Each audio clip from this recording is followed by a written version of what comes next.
Selamat pagi rekan-rekan terkasih dalam Tuhan Yesus Kristus. Pagi hari ini sebelum kita mulai renungan kita, mari kita bersatu dalam doa.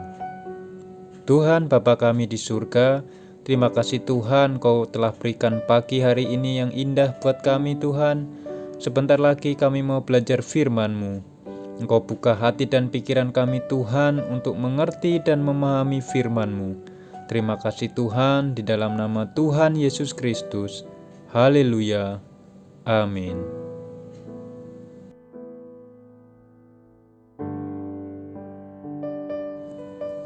Renungan kita pagi ini mengambil judul Peranan Roh Kudus dalam doa kita.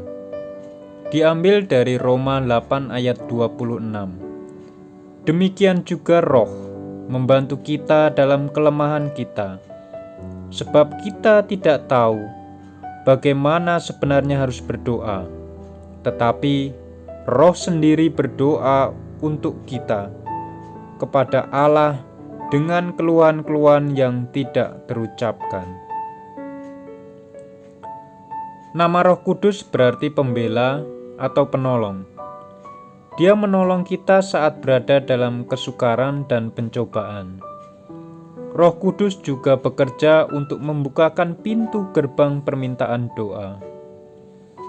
Dia mengajar dan memberitahukan kita tentang rahasia permintaan doa, lalu menaikkan segala permohonan kita kepada Bapa.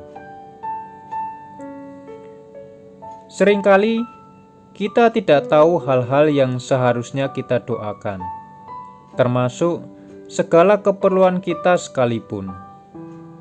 Kita tidak tahu bagaimana memohonkannya kepada Tuhan dengan benar. Roh Kudus menyatakan kepada kita tentang keperluan-keperluan kita, sehingga kita diajar untuk memiliki penyerahan diri dan kerendahan hati.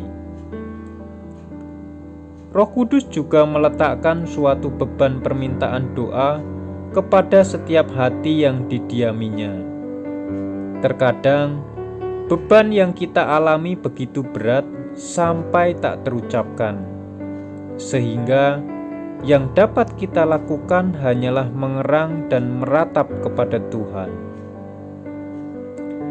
Saat itulah Roh Kudus membantu kita. Roh sendiri berdoa untuk kita kepada Allah dengan keluhan-keluhan yang tidak terucapkan. Barangkali kita tidak pernah mengerti sepenuhnya makna semua doa yang kita ucapkan. Namun, jawaban Tuhan selalu lebih besar dari permintaan kita.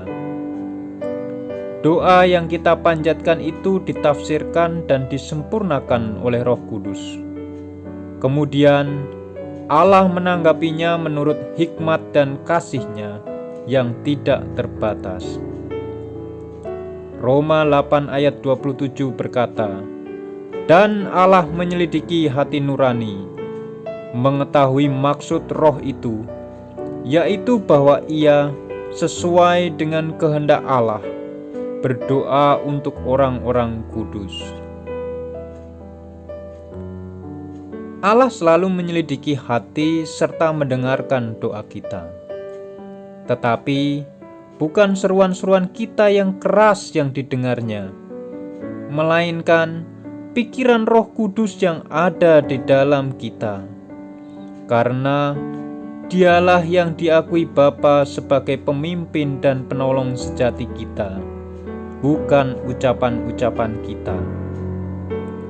Jika kita hidup dipimpin Roh Kudus dan terlatih mengenal bisikannya, kita tidak akan menyerukan doa sia-sia yang berasal dari dorongan hati yang salah, melainkan berdoa menurut pimpinannya, sehingga sesuai dengan kehendak Allah. Roh Kudus menyempurnakan doa kita. Tanpanya, doa kita tidak akan bisa dikenan oleh Allah. Haleluya.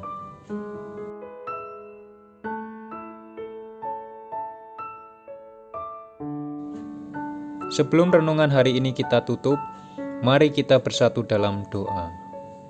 Tuhan Bapa kami di surga, terima kasih Tuhan, Roh Kudus yang ada di dalam diri kami, memampukan kami Tuhan untuk mampu menolong dan membela kami, serta memimpin kami untuk bisa mendoakan hal-hal yang saat ini kami alami. Walaupun saat ini banyak pergumulan-pergumulan yang tidak bisa kami ucapkan satu persatu Tuhan.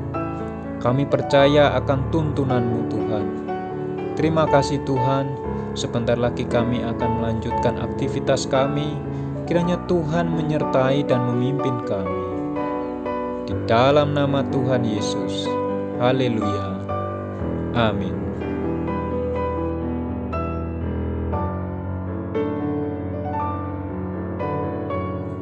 Doa Bapa kami. Bapa kami yang di surga, dikuduskanlah nama-Mu, datanglah kerajaan-Mu, jadilah kehendak-Mu, di bumi seperti di surga. Berikanlah kami pada hari ini makanan kami yang secukupnya, dan ampunilah kami akan kesalahan kami, seperti kami juga mengampuni orang yang bersalah kepada kami. Dan janganlah membawa kami ke dalam pencobaan, tetapi lepaskanlah kami daripada yang jahat.